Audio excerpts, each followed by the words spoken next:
So, hello. Magandang gabi. Magandang gabi po sa inyong lahat. So, labi, nagreklamo kayo lagi mahina. Mahina ba? Sa tingin ko naman ay malakas. Malakas lang ang lakas loob ko. So, okay. Elenita Maglaki. Magandang gabi po. Si K3R. Katoto, bakit wala pang balita sa sali na hiningi ni Buying sa mga congressmen? Naibigay na ata, naibigay na. At yun ang gagamitin ni Buying na panakot sa mga congressmen na ayaw sumuporta sa impeachment ni Sara. What is the special thing that you are going to give me? This one and this one. What is that? This one. This one too. Okay. And every need a special thing. Okay, what is the special Give thing? me the give me the special thing. What can I give you? Water, on the water. So you give me water.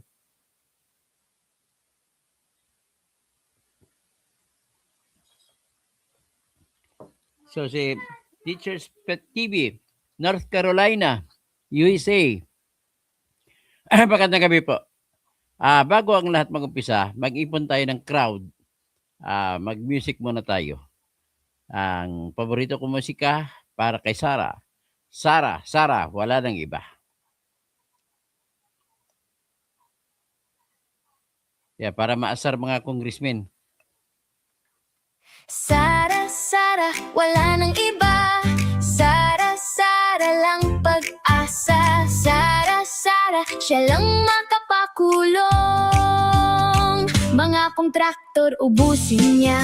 Si BBM Sandro ikulong niya. Si Tamba Zaldi ikulong niya. Tapang at malasakit ibalik para bayan ay manahimik. Durugin ang sindikato sa korte, sa DPUA, sa DS Void, sa PhilHealth.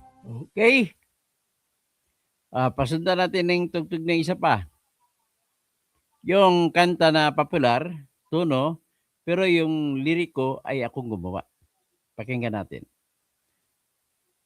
Ang titulo po nito ay Lampas Buwan.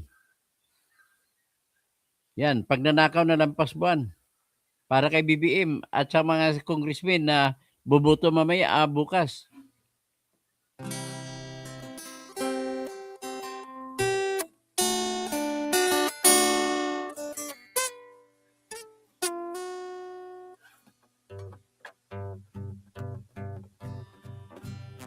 Si Saldi ko dapat wasakin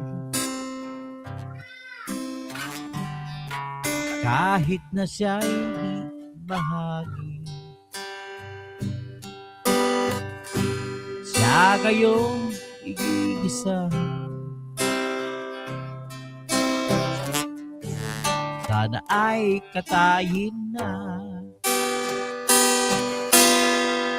sa'y napakaraming nakaw. Lampas pa sa buwan. Pakinggan mga taong humihiya sa nakaw lampas buwan. Ayokong mabuhay ng malungkot. Si Sara Vizcaya lang masaya. Ginawa naman ni Alfredo Cali.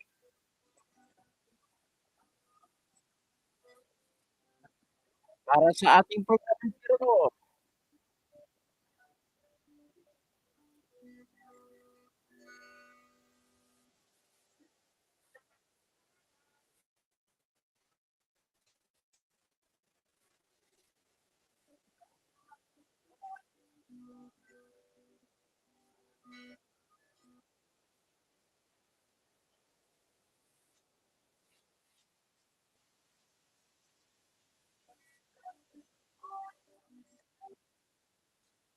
okay. So, ito naman tayo.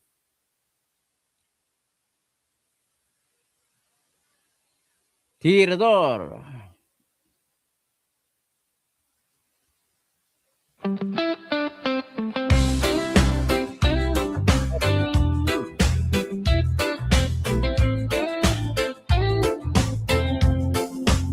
Sa gulo ng araw, ikaw ang matibay. Tahimik lang pero laging may saysay. Hindi ka nagyayabang pero alam ng lahat. Kapag ikaw ang nariyan, ligtas ang lakad. Sa bawat usapan may bigat ang dala. Sa bawat pasya mo may tapang at tawa. Kaya kapag napapagod, ikaw ang takbuhan. Kahit maikli ang biro, may laman ang dahilan. Toto Tirador, taong masaligan. Toto Tirador, may prinsipyo ka pa. Ikaw ang idol ko sa katotohanan. Toto Tirador, hindi ka nagbabago. Toto Tirador, Toto Tirador. Kung may mali sa mundo, hindi ka umiwas. Diretso kang magsalita, pero hindi masakit.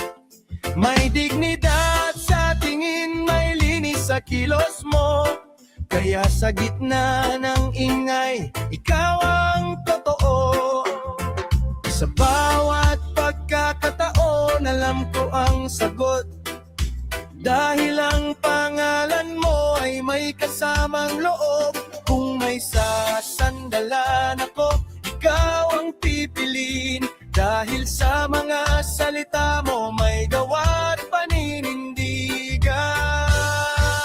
Toto Tirador, taong masaligan. Toto Tirador, may prinsipyo ka pa. Ikaw ang idol ko sa katotohanan. Toto Tirador, hindi ka nagbabago.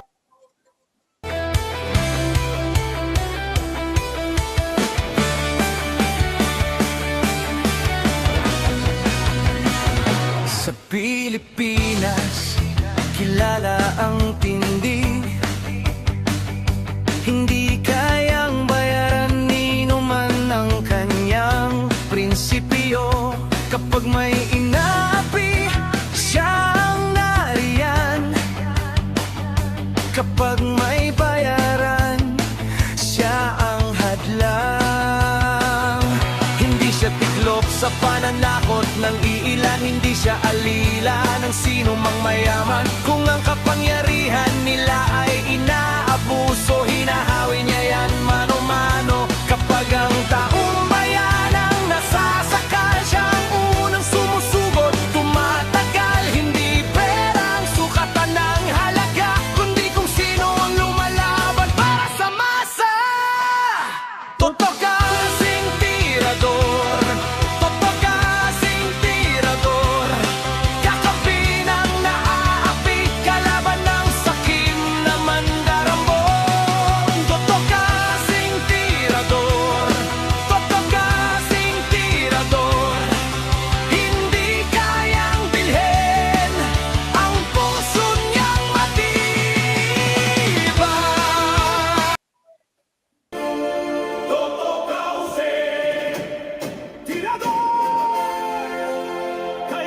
Mga Rabino Romel Bengkon. Hapya. Iwi, lapos ka pakari. Pakta. Laban sa mga tiwaling tao. Arayaw ko. Kapatunan.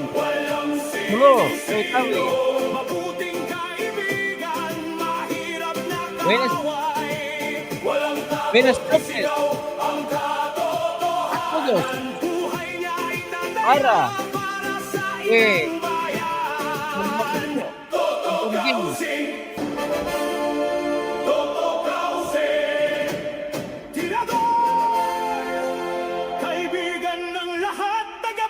sanggol ng mga naaapi, kakampi ng Hey. mamamayan, laban sa mga tiwaling tao sa lipunan. Okay, okay na. So ngayon, bukas ay magbubuto-butuhan ang mga congressmen at saka congressman natin. At alam mo, akala nila si Sara ang hahatulan. Si Sara baliwala sa kanya kung ma-impeach siya, lalaban siya sa Senado. Kasi doon naman talaga ang labanan, hindi dito sa impeachment.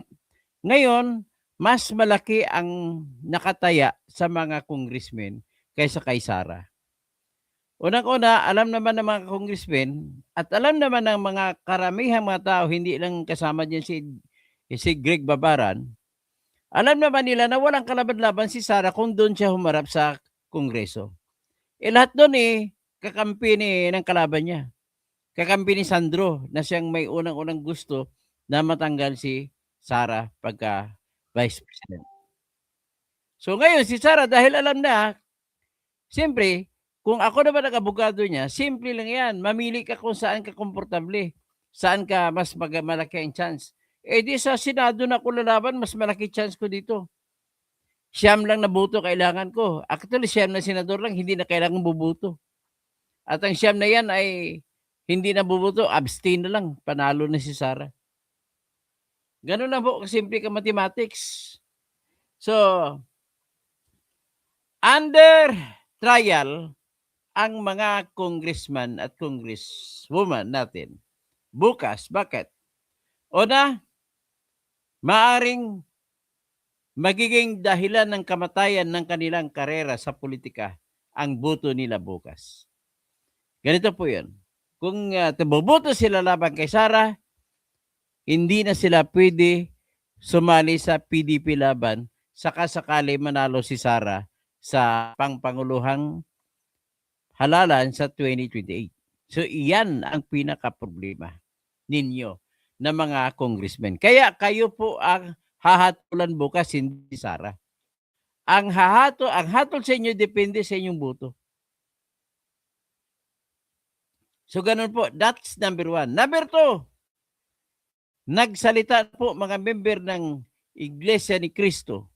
Although hindi natin narinig na yung pamunuan ay nasalita, siyempre nagsalita ng mga kapatid ni Marcoleta ng mga iglesia na ayaw nila ng impeachment. At kung itutuloy, kung sino ang boboto ay hindi iboboto ng mga kasama ng Iglesia ni Cristo. Number 3, 97% sa Mindanao ay Sara Duterte iboboto.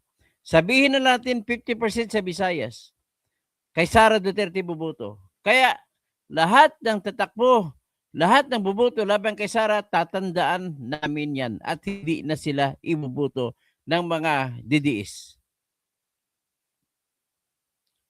Sunod, ang isa pa ay ang kasiguraduhan ng mga DDS na si Sara ang mananalo sa Senado. Para manalo ang impeachment laban kay Sara, kailangan po nila ng boto na 16. 2/3. Kahit hindi na bumoto ang kalaban, boto lang ang bibilangin. So ngayon, anong mangyari niyan? Magbilang tayo kung ilan ba ang buboto pabor kay Sara at ilan ang buboto kontra kay Sara sa ating mga senador. Para naman magiging fair sa inyong lahat.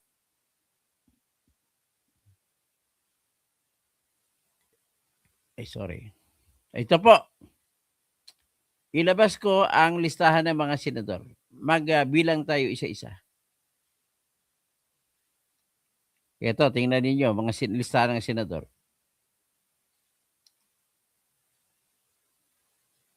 Yan ha. Magbilang tayo.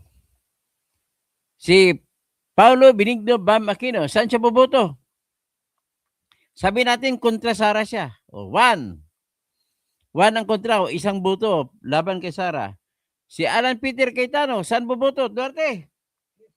O kay Sara, sigurado yan. O, kay Pia Cayetano. Sara pa rin, kahit sabihin natin, magdadalawang isip tayo. Pero siyempre, kung saan si Ading, andun si ate. Tapos, si Bato de la Rosa, saan boboto? Hindi siya makaboto. So ngayon, kung hindi siya makaboto, importante lang naman bilangin ang boto eh. Hindi na kailangan bumoto ang pabor kay Sara. So ngayon, pwede isang abstain. So isang boto pa lang si Sara, si Kwan. Ang laban kay Sara, isang boto pa lang si Paulo Benigno Aquino. Pero tandaan si Bam Aquino, hindi na siya mananalo sa Mindanao. Noong nakaraan, binuto pa siya ng mga taga Mindanao. Sunod, si GB Ejercito, saan boboto to? Sa tingin mo? Kay Sara na yan. So, ibig sabihin, kay GB Ejercito, 4 na. 1-4. Tapos kay Francis Escudero, saan yan? Kay Sara to. So, 1-5 na. Si Win Gatchalian, saan yan? Bakit Sara? Kasi medyo alanganin to. Alam mo sagot? Hindi na siya tatakbo sa 2028. Ngayon ang tatakbo si Rex Gatchalian. Si Rex Gatchalian, kailangan niya ng boto ng DDS. So, kanino siya boboto? Siyempre, para makuha niya ang boto ng DDS, kanino siya boboto? Automatic, Sara, di ba? O, ano na? 7-1. O, si Bungo. Sigurado walang duda yan. 8-1 na. Si Ping Lacson, Horizon Tiberos. O, bubuto lang laban kay Sara yan. So, 8-2. 7-2. Tapos si Panpilo Lacson, bubuto laban kay Sara yan. So, 7-4. Tapos Lauren Ligarda, inaaway si Libiste ng mga kakampi ni BBM, di, 8-4. Si Amy Marcos, kay Sara yan, 9-4. Si Bong Padilla, Raymond Head Padilla, kay Sara din, di, 10-4. Kiko Pangilinan, bubuto laban kay Sara, so 10-5. Susuto, bubuto laban kay Sara, di, 10-6. Rapi Tolpo, sabi natin, bubuto kontra kay Sara, 10-7. Tapos si Erwin Tolpo, bubuto kontra kay Sara, 10-8. Joel Villanueva, bubuto kay Sara, 11-8. Camille Villar, bubuto kay Sara, 12-8. Mark Miller, bubuto kay Sara, 13-8. Subiri, bubuto kay Sara, 14-8. So, saan kayo? Ano ka, paano manalo? So ngayon, yung ganong sitwasyon, magdadalawang isip po ang mga congressmen na buboto. After all, this is no longer a game of evidence. This will be a game of politics. Paramihan. So, mas marami kayo dyan, pero ang problema ninyo sa mga congressmen ay saan kayo pupulutin pag magbutuhan na sa 2028. Sa tingin mo ba, may kalaban pa si Sara na tatakbo na doon kayo hingi ng pundo? Sa kay Sara, maraming magbibigay ng negosyante ng pundo. Kaya kung bumoto kayo ngayon pabor kay Sara, sigurado yan na mabibigyan kayo ng pundo nang galing sa mga Chinese na magbibigay ng pundo para kay Sara. Sana Mindanao, 97%. Mga Kristiyanos, mga Muslims, Lagon Siran, puro Sara. Ato na pan sa fight kano. Ngayon, Visayas, sa Cebu, 100% Sara. Sabihin na lang natin 90%. Sa Dumaguete, sa Negros Oriental, Cebuano speaking, sabihin natin 90%. Sa Bohol, ginagawa lang J, pero Cebuano pa rin salita, 90% na botante. Si Quijor, 90%. Cabiguin Islands, 90%. Ano pa ang habulin ninyo? Dito lang sa Ilonggo Region. Sa Ilonggo Region, sabi natin 40% na lang Sara. Kasi ang nakaraang record, makaleni ang mga Ilonggo. Pero kung hindi mo si Leni, sigurado maka-Duterte mga yan. Ngayon, ano mga Ilonggo Region? Yan po yung Negros Occidental, Baras, Iloilo City, Iloilo Province, Capiz, Aklan, Antique, kasama Boracay. Oh, ngayon, saan pa kayo pupuntahan yan? So ngayon, pupunta tayo sa mga Waray-Waray region. Mga Maog, kagabi, mga bugto ko, mga Waray. Oh, kahit 50% lang si Sara dyan. So saan kayo pupulutin, mga congressmen? Mga senador, saan kayo pupulutin? So yung pag-election, sa 2028, panalo si Sara ang senaryo. Tapos, kayo, saan kayo pupulutin? Halimbawa, nanalo kayo, ipit na ipit, panalo pa rin kayo. So, maranasan nyo ang lupit ng politika kapag hindi kayo makikisara. Tama ba ako, Duterte? Oh. Ngayon, ang tanong, sabi ninyo, kung manalo kami sa impeachment, matagal din siya. Pero ang tanong, paano kayo mananalo kung ang 18 na senador ay bubuto pabor kay Sara? 6 na lang sa inyo. Wala. Iyak talaga kayo. Kaya bagong isip ka. Kakantahan lang kayo ng taga Isabela na sikat na anak ng Isabela. Na si Freddy Aguilar. Kakantahan, magbago ka! Magbago ka! Nang di ka magsisi sa huling!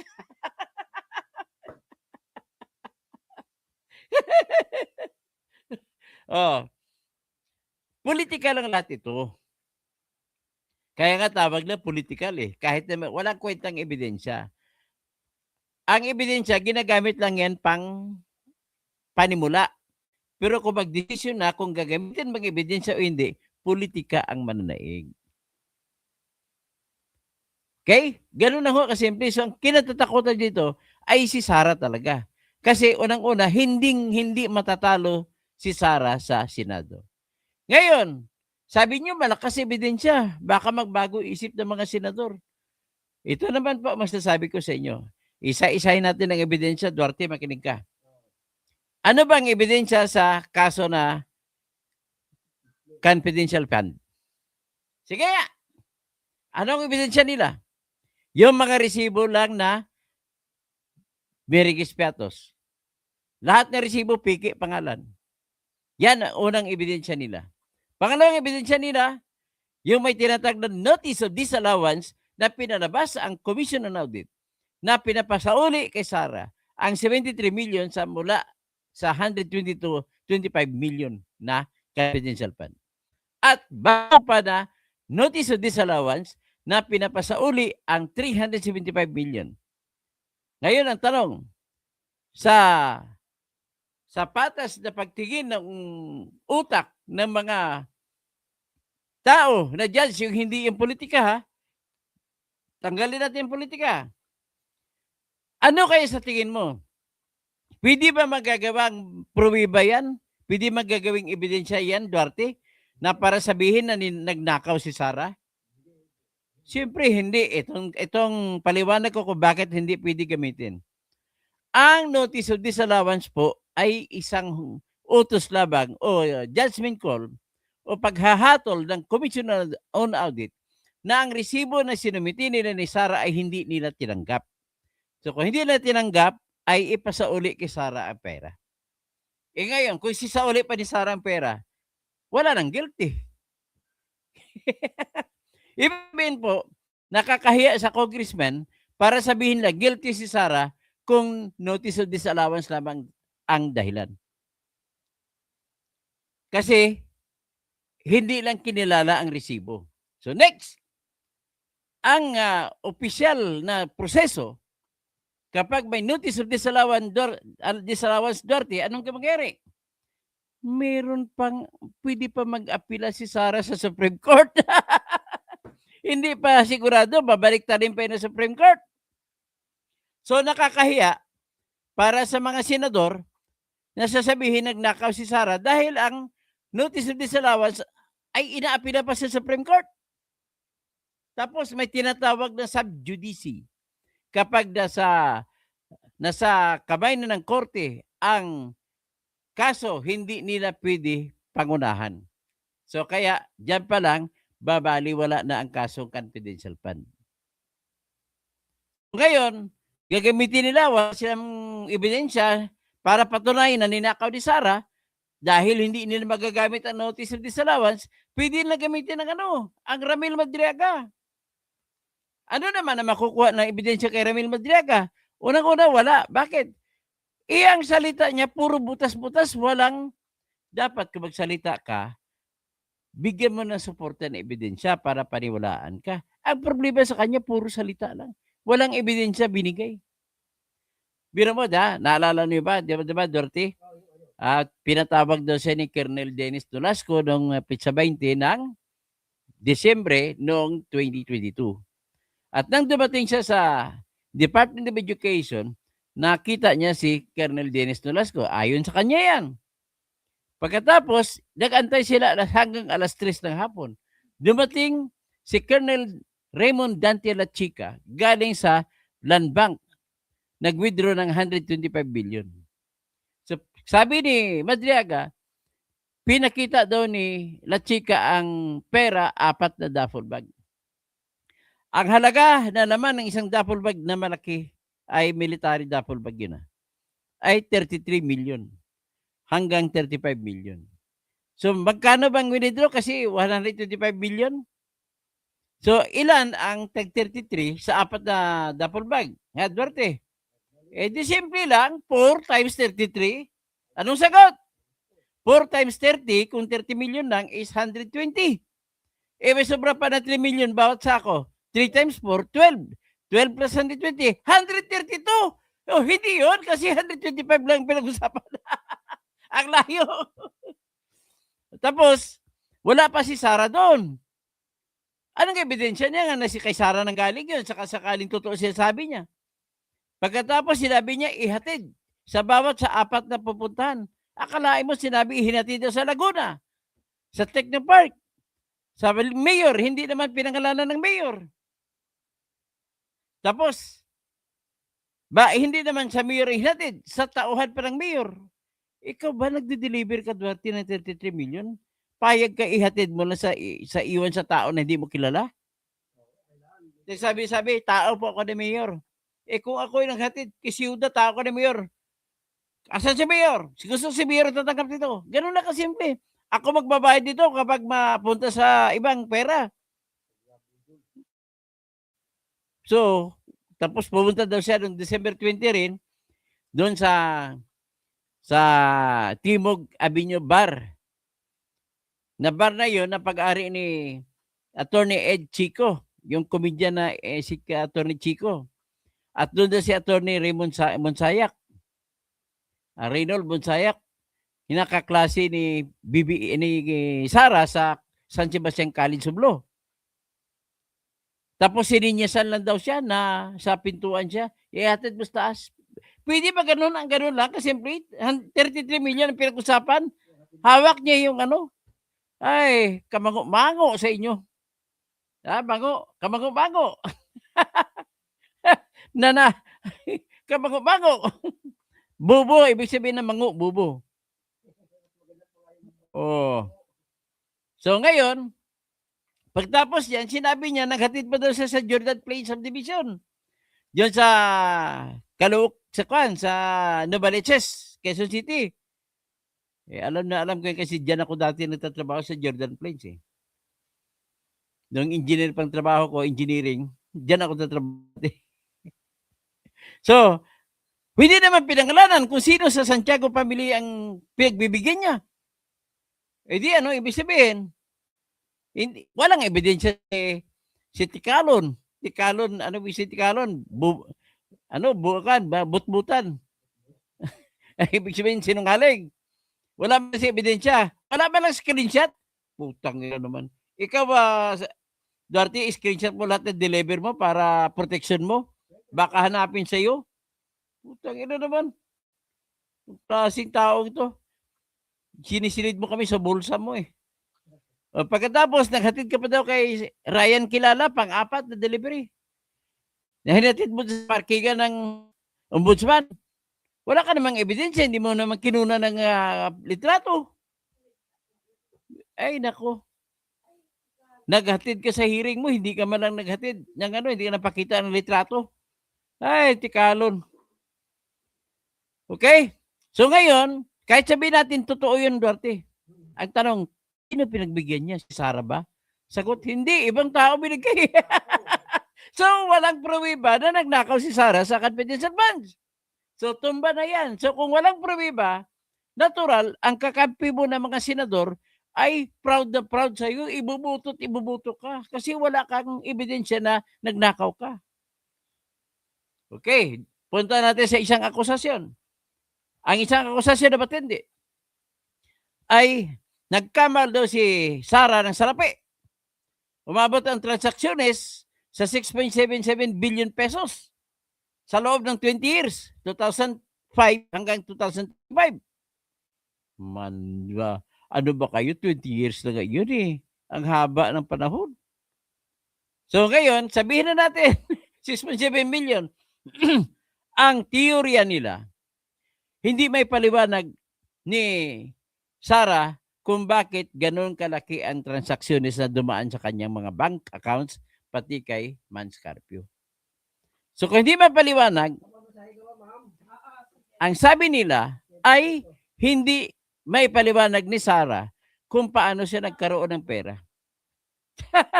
Ang problema nila, hindi po ibig sabihin sa transaction, hindi po ibig sabihin na may pera ka. Bakit? Pwede mangyari na zero balance ka. So ngayon, ito pa ang problema nila. Lumabas na yung Bank of the Philippine Islands ay nagpadala ng sulat sa AMLAC na nagkamali sila na yung mga cheque na binayad kay Attorney Mans Carpio na mga tag 300,000, 200,000, marami, ay mga 2 million lamang ang halaga ng total. Marami yung transaksyon. Ngayon, naka-manager's check. Bayad para kay Attorney Mans Carpio. Ngayon, nagkamali ang BPI, Jorte. Ang nilagay, imbes na 2 million, 2 billion. Pagpasok ng 2 billion, bilang 2 billion. Tapos, withdraw ng BPI kasi mali. Siyempre, ayaw ng BPI na magbayad ng hindi nagkapagkakamali. So, binawi ng BPI ay 2 billion. So, ilang transaction? 4 billion na kagad. I-minus mo 4 billion sa 6.7. Anong natira? 2.7 na lang. So, ibig sabihin, malabo ang inyong kaso. Pag malabo, sapat na yung labo na yan para ibubuto ng senador si Sara. Dito naman tayo sa salin. Sa linggo ni Sara, lumaki. Tumalon galing 8 million noong 2007, tapos nagiging 88 million noong panahon ng 2024. Ibig sabihin, salin yung neto na pera niya. Ang kanya mga kayamanan kasamang pera, ibawas mong utang, yan ang natira. So, noong 2007, nasa 13 billion siya. Noong 2024, diretso na tayo, 88 billion siya. So, ang tanong nila, hindi daw maipaliwanag kung bakit lumaki ang pera ni Sara kung pagbabasihan lamang ay sweldo, pati negosyo. Ngayon, ang problema ninyo mga undoy, kayo ang may obligasyon magpapatunay kung talaga ba may tinago o wala. Ngayon, anong ebidensya niyo? Maliban lang doon sa SEC, maliban sa sweldo ni Sara at ni Mans Carpio. Si Mans Carpio hindi naman sasabi kung magkano kinita. Bakit? I-lawyer siya eh. Kada kaso, iba-ibang singil. Ganun lang ho kasimple yan. Ngayon, ang pag-asa niyo sa BIR, hindi niyo man pinabuksan. So, ang importante lang po dito, hindi na kailangan ni Sara mapatunayan, Duarte. Kailangan lang magligay ng si Sara ng duda. Ibubuto na siyang kakampi niya senador. Ganun lang kasimple. O ngayon, ano pang isang akusasyon? Na matindi ko no. Grave threat? Paano na grave threat yung sinabi niya? Ipapatay kasi ako nila ni BBM, ni Lisa, tsaka ni Romualdez. Pero wag kayo makalala, ma'am. Nakakuha na ako ng killer na kapag mamatay ko, patayin din sila. Oh. Ano ibig sabihin nun? May krimen ba doon o wala? Sagot, wala. Bakit? Hindi mo kayang ikulong ang tao na nananakot. Magiging krimen yan kung ang tao na nanakot ay kaya mo ikulong. Ang tanong, bakit hindi mo kaya ikulong? Eh, di ba mangyari lamang ang patayan kung namatay si Sarah? Paano mo ikulong ang patay? Mga bubo talaga kayo ng mga abogado. Yay! Kahit sabihin ba natin great threat, ang kailangan ng batas sa konstitusyon, other high crimes. Hindi pwede yung grave threat lang. Hindi naman other high crimes yun. Tapos, yung mga kabubuhan ninyo, saan ba kayo mo law school nag-aral? Siguro ang law school ang pinag-aralan nila, Duarte, alam mo saan? Law school, L-O-W. Law school. Law school, L-O-W. Ay, nako. Sa libro ng Pilipinas, lahat na ng criminal books ng Pilipinas at criminal laws ng Pilipinas, wala pong nakalagay dyan na paparusahan ang sinumang nagplanong pumatay. Ang pagplano ng pagpatay ay hindi krimen. Magiging krimen lang yan kung ipapatupad mo na yung plano. Ganun lang yan. So, pag ipinatupad mo, 3 bagay. Mabigo ka, o di kaya sumubok ka, o di kaya sinubukan mo at tinira mo na, namatay. Ganun lang ang posibilidad dyan. So, ibig sabihin, hanggat hindi mo ginawa ang plano mo, ay walang krimen. May pang-apat pa sila na kailangan daw tanggalan ng pagiging vice-presidente si Sara sapagkat po ay hindi daw siya dumalo sa SUNA. Nako! Karapatan ni Sara na hindi wag na umati ng SUNA. Tapos, yung pag-rally pa ni Sara, Duarte, tama ba yun? Nag-rally lang siya na ginukriticize na si BBM ay nagnanakaw. Ang kanyang administrasyon ay walang kwenta. Ikukulong. May ano ba yan? May impeachment ba yan? Democracy, freedom of speech. Nakalagay po yan sa Section 4, Article 3. Ang tawag ko dyan, 3/4 rule. Kasi bakit? Ang katawan ng tao, 3 sa 4 na bahagi ay tubig. 1 bahagi lang ang sulid. Pag tinignan mo naman ang mundo, 3 sa 4 na bahagi ay tubig. 1 lang na bahagi ang sulid. Ang lupa. Oh, naintindihan na ninyo? So, because of that, na nakita nyo na ang katotohanan na walang mabigat na ebidensya, sigurado panalo si Sara. At kung mananalo Sara, patay kayong bata kayo. Lahat ng bubuto kontra kay Sara, tigok. Okay, di ba? Tama?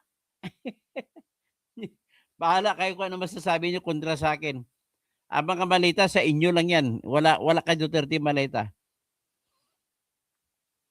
100% Duterte. At ang lahat ng mga congressman na may maleta ay sigurado ikukulong. Ganun mangyari sa inyo. Okay? Si Pacho, Guardian Diwata, bumili ka na ng 1 kahong tissue paper. Pumunas ng luha mo bukas. Okay? Ganun lang po ang sinasabi ko. Magandang gabi po sa inyong lahat. Okay, Sara tayo. Sara, wala nang iba. Ulitin natin, Sara.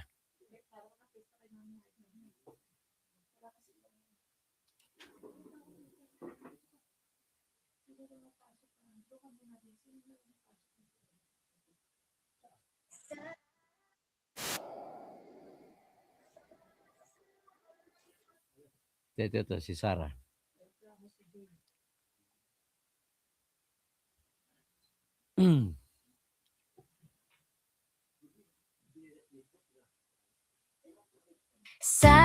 Sara, wala nang iba. Sara lang pag-asa. Sara, siya lang makapakulong. Mga akong traktor, ubusin niya. Si BBM Sandro, ikulong niya. Si Tamba Zaldi, ikulong niya. Tapang at malasakit, ibalik para bayan ay manahimik. Durugin ang sindikato sa korte, sa DPUA, sa DS Void, sa PhilHealth. Yan. So si Sara. So wala tayong magagawa niyan. Kaya nga, kayo, magsara na kayo. Hindi naman kurakot si Sara eh.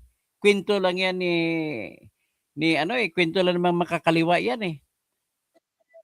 Ang makakaliwa, yung, alam mo ito may kwento lang ako. Pag magsalita ka ng, pag magsalita ka ng inang tsunami, di ba? Tsunami sa Japan. Ang tama na pag-pronounce yan, Duarte, tsunami. Tsunami. Silent T. Di ba? O, walang T. Pag magsalita ka, honest. Di ba? Pero spelling niya, honest. Pero bakit silent H? Honest. Oh. Tapos, ano pa ang ibang sabihin natin? Psychology. Ang letter P, hindi mo pinopronounce. Tapos, psychology lang. Eh ngayon, ang kakamping naman, ano naman yon? Silent sila sa malita. Ay, naku mga kakamping kayo. Hindi ko na kayo kakamping ngayon. Kahit Lini tayo, pero wag ding makasama ni Lini, wag yung si Trillanes. Lini bito ko ng vice presidential eh. Okay, hanggang dyan na lang. Hasta, the only way to survive is to imprison all the crocodiles. And the only way to do that is to vote for Sara Duterte. That's all.